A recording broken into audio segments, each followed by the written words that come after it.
Bonjour à tous et retour sur le plateau du SIA édition 61e édition du SIA 2025 et je suis heureuse d'accueillir ces dames sur ce plateau 100% féminin, la Dream Team féminine. Je suis ravie, on va parler de la place des femmes dans l'agriculture cet après-midi avec Anne-Marie Kemener qui est commissaire générale du Salon SPACE et coprésidente de l'association Eninov. Bonjour Anne-Marie et bienvenue sur ce plateau. On vous entend. À vos côtés, Pauline Garcia, bonjour. Éleveuse de bovins dans le Cantal. On revient vers vous tout à l'heure. Pauline, bienvenue sur ce plateau également. Et en face de moi, Anne Dumonet-Leca, qui est fondatrice et présidente de Vox Déméter. Bonjour Sophie. Vox Déméter, je présente ou je la présente? Association qui a pour mission de faire entendre la voix des femmes du monde agricole, c'est ça? Accélérer la mixité dans le monde agricole, mettre en lumière ce que sont les femmes et sensibiliser les cultures à avoir une gouvernance plus féminisée. On va y revenir. Donc la place des femmes dans l'agriculture, sujet hautement important aujourd'hui et de plus en plus. Je m'adresse à vous, Anne, en premier lieu, parce que je voudrais qu'on pose un petit peu les termes de notre discussion, peut-être en termes de chiffres ou de tendances, mais est-ce qu'on sait quel est le pourcentage des femmes agricultrices et éleveuses dans notre pays aujourd'hui? Est-ce qu'on a une idée? Alors, on a une idée parce que on a quelques chiffres récurrents qui sont mesurés par le recensement général agricole, par l'INSEE aussi. Et aujourd'hui, on dit et on a compté qu'elles étaient 26% de chefs d'exploitation. Par chef d'exploitation, on entend dans toutes les productions les personnes qui sont déclarées reconnues agricultrices. Elles cochent la case agricultrice comme les 75 autres pourcents ou 74 autres pourcents que sont les hommes, oui, c'est-à-dire les agriculteurs. Est-ce qu'elles sont dans des régions plus spécifiques que d'autres ou pas forcément? Alors, c'est pas spécialement dans les... Là, on n'a pas cette finesse d'analyse. En revanche, elles sont beaucoup dans l'élevage et notamment des petits animaux, mais aussi des bovins. Et vous en avez une représentante en particulier ici, avec Pauline. C'est-à-dire qu'elles sont très présentes comme éleveuses de poules pondeuses également. Les petits animaux, c'est plus facile à manipuler, c'est plus facile en termes de gestion du temps personnel, du temps pro. Et donc c'est aussi pour ça que c'est moins compliqué pour les vélages, etc. Donc c'est un petit peu plus rare qu'elles soient éleveuses, mais elles sont très présentes dans l'élevage. Et ensuite, elles sont présentes dans le maraîchage aussi. D'accord.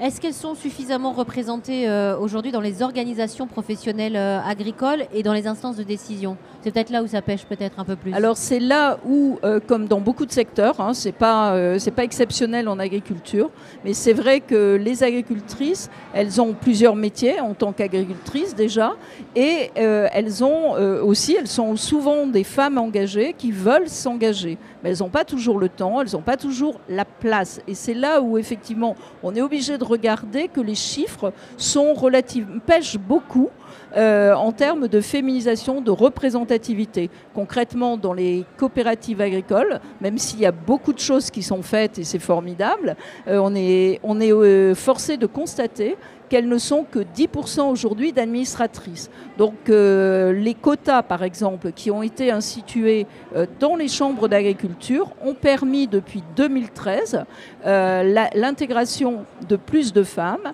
à hauteur de 30% au moment des élections. Donc on voit bien que ce n'est pas toujours évident mais il y a une tendance féminiser. Quand même La tendance, c'est une prise de conscience. Oui. Moi, j'appelle ça, je ne vais pas plus loin, une prise de conscience, une envie de féminiser, d'une plus grande représentativité. Après, il y a des freins endogènes et exogènes et des freins qu'il faut véritablement regarder en face. Alors en tous les cas, une femme qui s'engage dans le domaine de l'élevage, c'est Pauline qui est à vos côtés. On va vous entendre dans un instant sur votre retour d'expérience et comment est-ce que vous en êtes arrivé à votre métier, parce que ce n'est pas votre métier d'origine, mais peut-être une toute dernière question sur les difficultés justement rencontrées par les femmes pour accéder à des postes de responsabilité dans le secteur agricole. Pourquoi finalement elles n'y sont pas davantage? Alors, il faut aussi... il y a plusieurs freins, comme je disais. Il y a des freins psychologiques, c'est-à-dire que souvent, elles n'osent pas. Et de l'autre côté, donc, il faut aussi les accompagner, leur permettre de vivre leur métier pour lequel elles gagnent de l'argent, c'est-à-dire être productrices. Elles ont souvent à gérer la charge familiale et donc l'organisation est plus compliquée que pour leur mari. Donc il y a des freins souvent parce qu'elles n'osent pas se faire confiance elles-mêmes. Elles ont tout à fait et les compétences et l'expertise, mais elles se disent c'est peut-être compliqué à gérer, etc., etc. Et puis après, il y a d'autres freins qui sont qu'on a plutôt l'habitude, on a un référentiel. Je rappelle qu'on est au cœur du SIA, hein. Ça circule autour, ça vit. Hein. Ça vit. Et donc, on a, un référentiel qui est plutôt masculin. Oui. Et donc, aujourd'hui, on a plutôt, à chaque fois qu'on doit remplacer dans un conseil d'administration, par un homme. C'est plutôt remplacé par un homme à et puis, beaucoup de pourcents, qu'à plus de 90-95%. Il y a quand même cet ancrage culturel qui dit que c'est un métier d'homme, entre guillemets. Ouais. Mais ça progresse. En tout cas, cette prise de conscience, elle est indispensable et maintenant il faut faire des choses, il faut faire bouger les lignes. Alors Pauline, vous avez creusé votre sillon et fait votre place dans ce milieu. Racontez-nous quelques mots de façon synthétique, mais comment vous en êtes venue à vous dire un matin j'ai envie d'être éleveuse? J'ai envie d'être éleveuse. Alors moi donc je suis nîmoise, donc je suis éleveuse dans le Cantal, mais je ne suis pas cantalienne, je suis nîmoise et en ayant fait un parcours de à peu près 12 ans à Paris dans les médias. Donc une petite reconversion professionnelle moi j'ai toujours été passionnée par les médias mais aussi l'animal. Donc j'ai une opportunité pour travailler dans les médias, je fonce, mais au bout de 10-12 ans je commence à me poser des questions sur mon avenir et j'ai plus envie d'avoir un métier qui m'apporte du sens et qui répond à mes valeurs. Et donc je décide de me former au début sur le comportement animal. Donc là, je deviens experte en comportement animal et notamment les animaux de rente. Et puis, quand je commence à proposer des formations aux éleveurs et des expertises, n'étant pas éleveuse, ils m'écoutaient que d'une seule oreille. Donc j'ai dit, bon, là, je manque de crédibilité. Ouais. Donc je décide, et pour en savoir plus aussi, parce que c'est vrai que quand on est éleveur, on connaît la réalité du métier. Alors, je ne dis pas qu'on ne peut pas la connaître autrement, mais tu es en immersion totale. Et donc, quand je propose des solutions, des techniques, des approches, je les ai testées sur ma ferme en amont et l'éleveur est beaucoup plus attentif. Il dit, bon, en plus, elle a fait des vidéos, on voit que ça fonctionne, il n'y a pas de raison que je ne sais pas. Donc, c'est beaucoup plus motivant d'avoir sa propre ferme. Et donc, j'ai décidé de passer un BPREA. J'ai rencontré mon futur associé dans ce parcours agricole et c'est là que je me suis installée dans le Cantal. On élève des vaches allaitantes. Pourquoi dans le Cantal ? Pourquoi dans le Cantal ? Parce que mes parents avaient quitté le sud et avaient monté dans le Cantal pour ouvrir des gîtes. Voilà, donc quand j'ai voulu m'en rapprocher, et puis il y a beaucoup plus de bovins que d'humains dans le Cantal, donc il y avait du travail, quoi. Est-ce que vous avez rencontré des obstacles ou des discriminations ? On va peut-être en forcer des portes ouvertes, mais en tant que femme, pour vous faire une place dans ce métier. Alors la discrimination, tu la vis, je pense, en fonction de ton tempérament et en fonction de ton assurance. C'est-à-dire que je peux dire que j'ai une certaine confiance en moi que je développe et que je travaille. Ce n'est pas quelque chose avec lequel tu nais. Je le travaille en faisant du sport, en faisant des formations en développement personnel. Donc je vais développer mon assurance, ce qui me rend plus forte face aux petites moqueries, mais que tu peux avoir dans n'importe quel milieu. Dans le milieu audiovisuel, je peux vous dire que j'ai eu des moqueries, des allusions, mais que tu as partout. Oui. Quand tu travailles dans une boulangerie, tu peux avoir... Oui, mais l'agriculture, comme on le disait avec Anne un instant, on a toujours assimilé ça à un métier d'homme quand même. Mais parce que c'est vrai, au début, les hommes, c'était eux, à l'époque, on allait chercher les hommes pour aller travailler à la ferme, on n'allait pas chercher les femmes. Donc il y a une pratique qui s'est enracinée depuis des années, depuis des millénaires même. Et donc maintenant, c'est compliqué de renverser un peu les rôles parce que depuis des années, on a confié ça aux hommes, mais parce que c'était normal. Là, on veut que la normalité bascule vers le genre féminin, quoi. Oui. On va entendre Anne-Marie dans un instant, mais Pauline, de votre témoignage, expérience personnelle, qu'est-ce que vous diriez qui est le plus difficile à concilier dans ce métier entre, voilà, vous êtes une femme, un métier... Oui, il y a quand même des choses auxquelles j'ai été exposée et confrontée, c'est-à-dire que moi, j'ai toujours accordé du temps à moi. Je pense qu'on est la meilleure personne dont il faut s'occuper dans la vie. Hein. On est la personne qui vit en permanence avec nous-mêmes. Donc si on ne prend pas soin de nous, il y a des moments où on se fait rattraper par ce manque d'attention. Oui, vous disiez qu'autour de vous, les femmes ont tendance à s'oublier. Oui, et dans mes retours de formation, les femmes me disent beaucoup, je suis très investie dans ma ferme et je m'oublie. Et quand je leur pose des questions, est-ce que vous prenez du temps pour vous ? Pratiquez-vous un peu de sport? Avez-vous des activités en dehors de la ferme? Je ne dis pas aller aux réunions CUMA, aller aux réunions qui ont un lien avec le métier, avec le milieu. C'est voir des personnes qui sont en dehors du milieu agricole. Et il y a très peu de réponses. En général, elles me disent non, j'ai pas le temps. Elles n'ont pas le temps, oui. Mais elles le vivent très mal. Parce qu'avec le temps, elles sentent un épuisement, une charge mentale qui s'est accumulée, un ras-le-bol, ce qui va avoir une conséquence dans l'élevage, dans la ferme et avec les animaux. Parce que des éleveurs en mauvaise santé, qui sont déprimés, qui sont fatigués, ça va être des éleveurs qui sont moins patients. C'est une réalité du métier, ça. Et qui vont diffuser leur stress sur le troupeau. Justement, la santé, on va en parler avec vous, Anne-Marie, parce que dans le SPACE, la prochaine édition, le thème sera donné et IA, mais votre souhait, c'est de valoriser la place des femmes hein, dans le métier de l'élevage.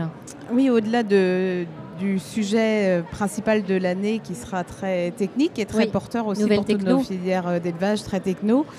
On a voulu placer aussi un sujet plus sociétal, comme l'an passé, en fait, le thème du salon, c'était la transmission, l'installation. Et là, en fait, ce que j'ai voulu, c'était rendre visibles et lisibles les initiatives qui sont portées par Pauline, par Anne. Alors, j'ai la chance de connaître Anne depuis nombreuses années maintenant, de par nos passés professionnels.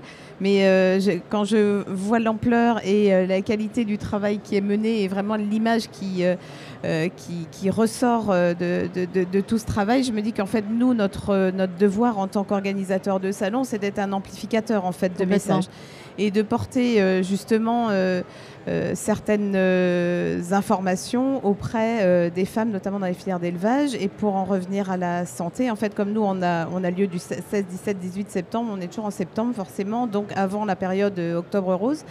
Et donc, quand on voit après la période Octobre Rose arriver, on se dit on aurait pu déjà nous faire quelque chose dans le cadre du SPACE pour annoncer ou préparer en fait cette opération. Et ce sera le cas cette année. Voilà, c'est ça. Et grâce au partenariat avec NGPA, en fait, on va mettre en place un certain nombre de mises en valeur aussi de femmes et puis de sensibilisation et d'information, notamment sur les parcours de soins. Voilà, vous allez mettre en place une action de communication sur la question de la santé des femmes en milieu rural, hein, spécifiquement. Oui, c'est ça. Oui, pour diffuser aussi de l'information. Alors Pauline disait, en fait ça va un peu dans le sens de ce que disait Pauline à l'instant sur le fait que parfois peut-être que du fait aussi de la distance des centres de soins ou de remise en forme, en fait les femmes ont tendance à s'oublier.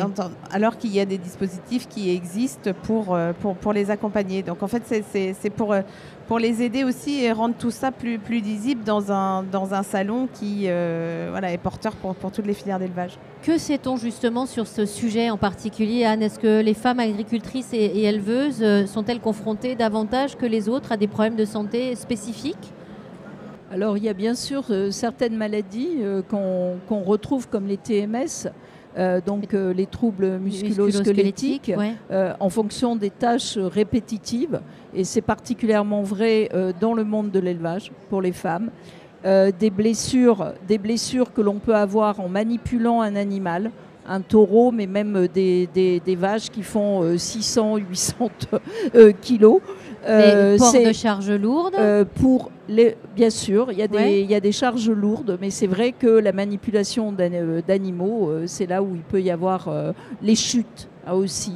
C'est-à-dire que l'on glisse. Donc la MSA a énormément travaillé sur cette problématique-là, donc la mutualité sociale agricole, et a sorti notamment un livre blanc avec 15 propositions, dont 3 sur la santé, en particulier des femmes.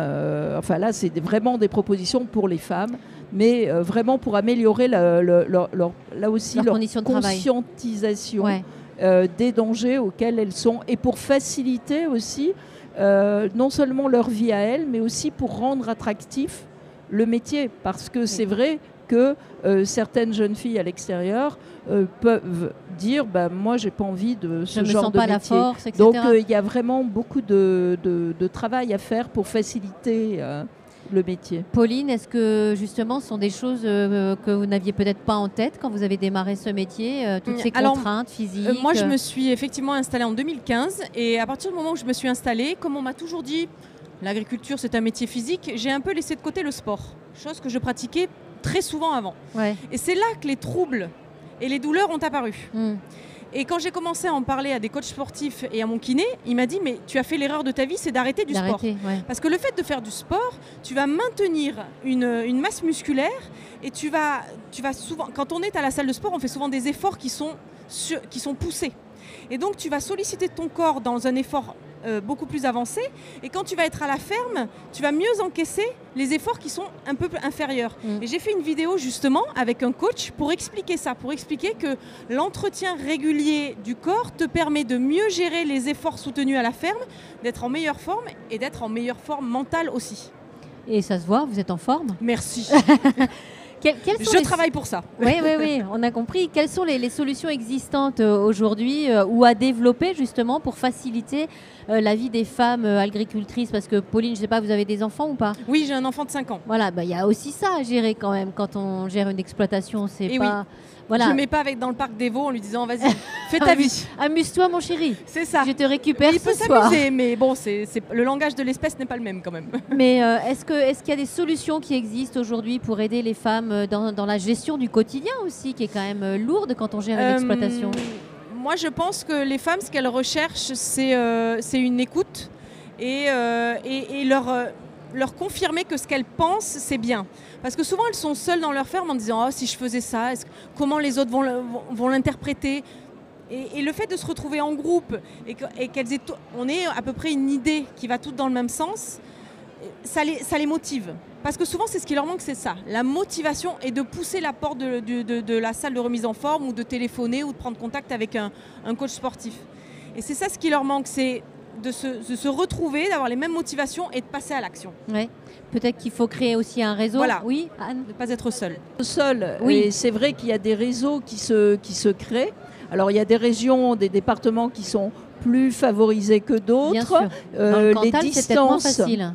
Et puis la neige, aussi tout ce qui est facilitation de déplacement. Oui. C'est vrai que la climatologie la joue un peu contre le fait de pouvoir facilement sortir. Si on doit faire 50 km pour aller faire du sport, c'est compliqué. Mais les réseaux de femmes sont là aussi pour permettre, grâce à WhatsApp, au moins de partager de ne pas rester seul. Parce que quand on est dans une exploitation, comme je dis, moi, ça s'appelle une ferme. Et pour moi, c'est en tant que linguiste, ça me choque beaucoup parce que ferme, ça veut dire qu'on est enfermé, on est fermé. Donc, pour sortir de chez soi, on travaille seul. Heureusement, il y a les réseaux sociaux, heureusement, il y a les podcasts, il y a la radio. Heureusement, il y a le space. Il y a des salons, mais c'est absolument essentiel. Tous les salons sont importants. Et là, quand on est éleveuse, ça permet de sortir. Donc, effectivement, tu as tout à fait raison. C'est très important de ne pas faire que de l'agriculture, mais aussi d'avoir des amis, de cultiver l'amitié et le sport. Oui, ça, c'est Je voudrais qu'on parle transmission et installation avec vous trois, mesdames, et voir de quelle manière les femmes sont concernées par la transmission des exploitations agricoles. Pauline, comment ça s'est passé pour vous? Vous êtes arrivée dans une exploitation déjà existante? Oui, donc moi, hors cadre familial, donc je n'apportais rien, à part votre expertise, mon expertise et puis mes bras et ma force, mais je n'ai pas apporté du foncier, j'ai pas apporté mon intelligence, bien sûr, ma brillance et ma bienveillance. Ton enthousiasme, oui, ma motivation. Ton intelligence, ton expertise que tu as développée. Oui, mais c'est vrai que l'agriculture, ils aiment bien quand même quand tu apportes du foncier. Ouais. Voilà, c'est pas un cliché, mais quand même, tu vois, ouais. tu apportes un petit pécule. Non, mais ça veut dire quoi? Qu'on est moins crédible auprès de la banque quand on est une femme?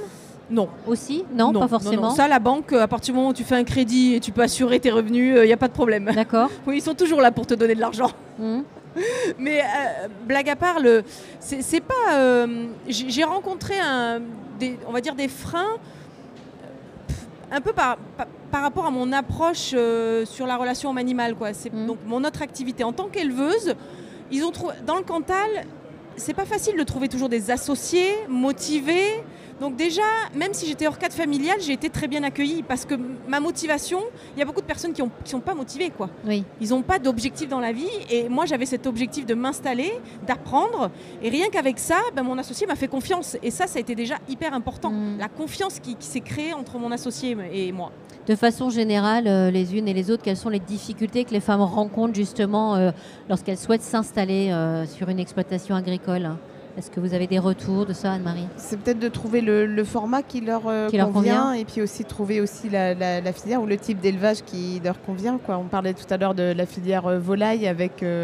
c'est souvent ça en fait quand il y a plusieurs productions sur une même ferme ou sur une exploitation. Quand tu as du lait et de la volaille, souvent c'est la femme qui s'occupe de l'atelier volaille ou dans les ateliers aussi d'élevage porcin. En fait, les femmes sont très recherchées parce que sur cette question de la maternité, comme on appelle dans les élevages porcins, il y a une approche naturelle qui est très favorable aussi aux femmes en fait.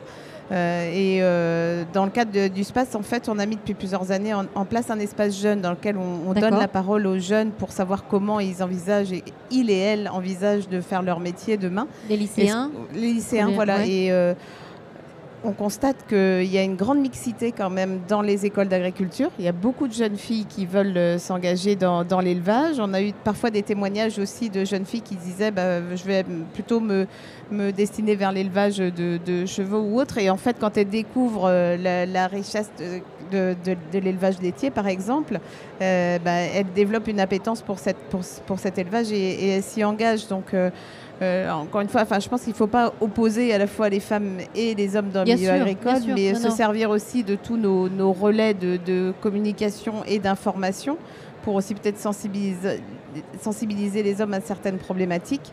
Mais on le voit en tout cas dans les formations en agriculture chez nous, les classes elles sont remplies et mixtes et avec des jeunes filles déjà très passionnées et très engagées, quoi. Maintenant, il faut, et je pense que les initiatives d'Anne et de Pauline ne font que conforter en fait leur désir de s'engager dans les métiers agricoles. Oui, parce que Pauline, vous êtes une femme à la pointe de la modernité. En plus de tout ce que vous faites dans la journée, vous faites aussi beaucoup de vidéos sur les réseaux sociaux. Oui. Il faut en parler quand même. Je voulais rebondir un petit peu sur ce que tu disais. C'est quand on s'engage dans une ferme, le secret pour une longévité, pour un élevage sain et durable, c'est la communication.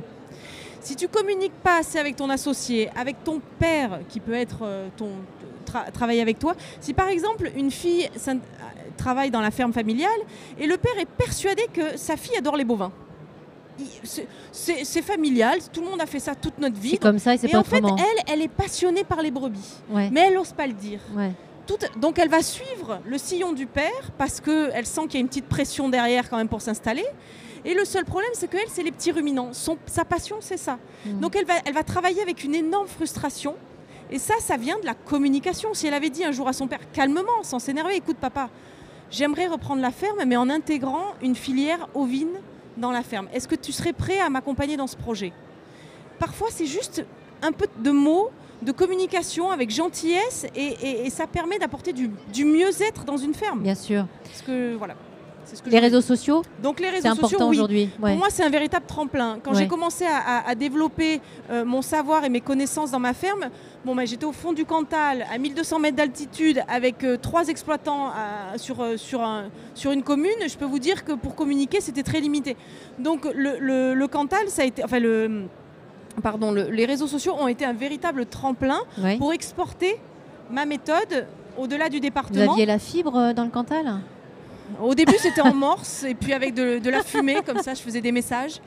Au tam-tam. Oui, je me suis débrouillée. Ouais. Et c'est là que j'ai commencé à avoir une communauté grandissante. Et puis, mes livres ont aussi beaucoup aidé. Alors, il y a un livre qui va sortir, c'est le moment d'en parler quand même. Allez, petit placement de produit. Petit placement de produit, 10 règles d'or pour une relation humain-bovin harmonieuse. Ça sort quand ? Ça sort la semaine prochaine.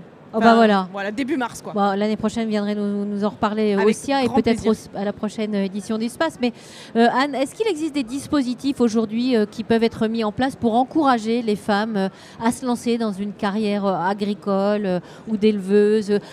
Moi, j'ai envie de faire un changement, une reconversion. Je me tourne vers qui, vers quoi, comment je fais?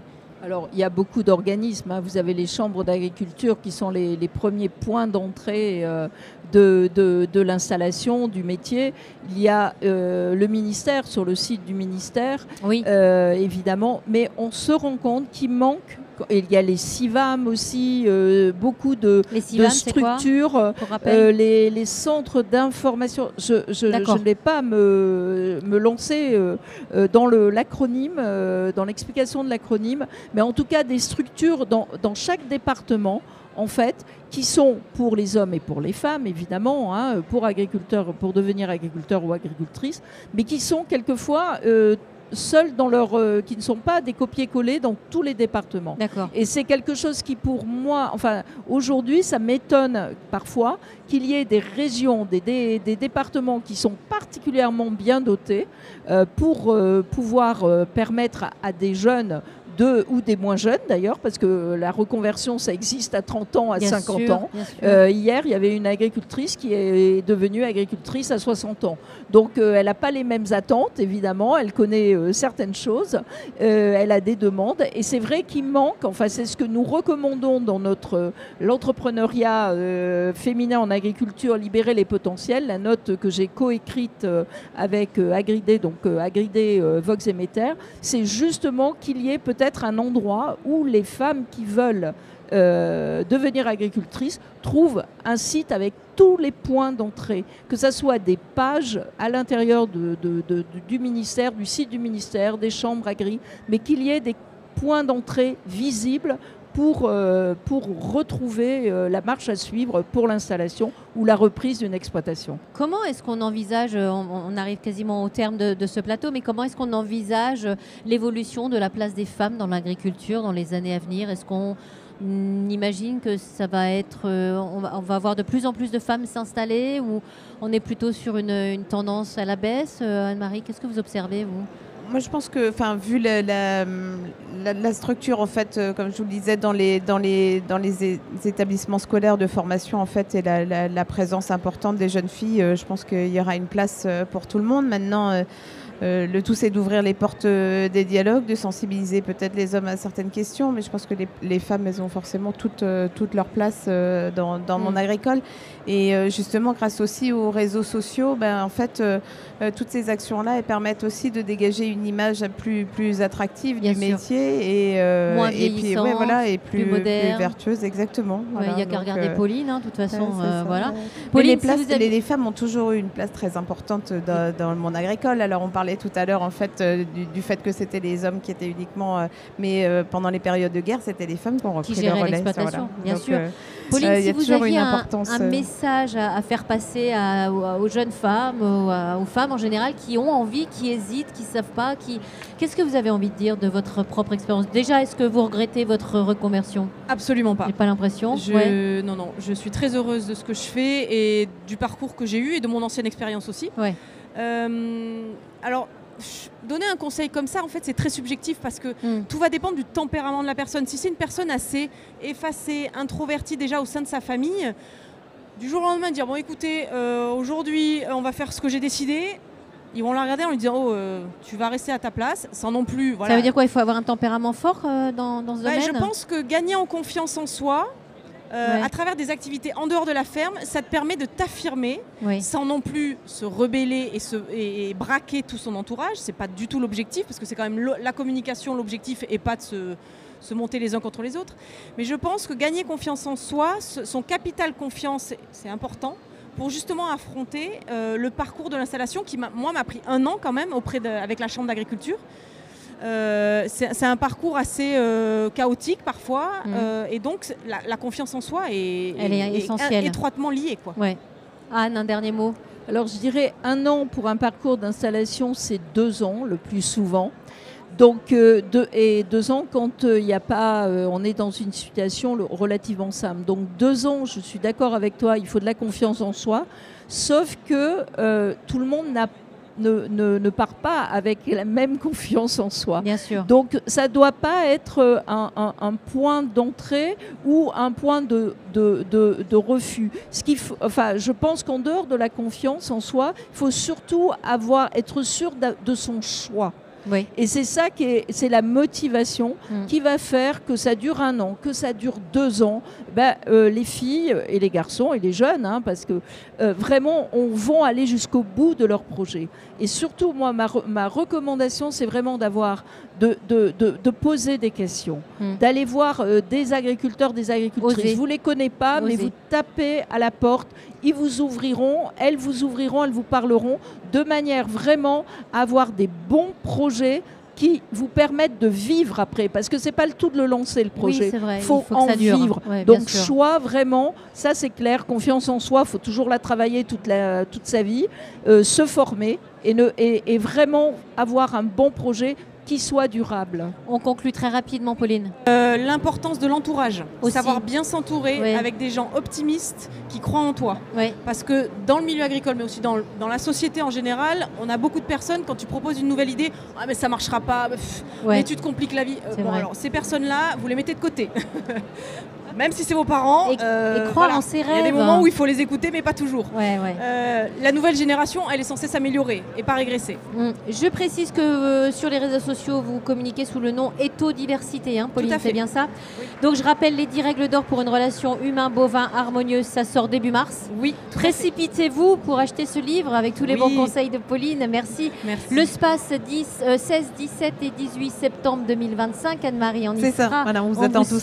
Avec plaisir. Et Anne, votre petit guide de conseils. Petit guide, c'est pas un petit guide, c'est 44 propositions. 44 propositions. Donc, que nous avons remis à la ministre Annie Genevard, à Aurore Berger, à M. Bayrou également, Premier ministre, parce que il montre la dynamique entrepreneuriale des femmes et toutes les contributions féminines. Et sincèrement, il y en a beaucoup, mais il y a encore des choses à faire pour les soutenir. Longue vie à Vox Déméter. Merci mesdames pour ce plateau très intéressant. Merci et très bon salon à vous. À bientôt. Merci.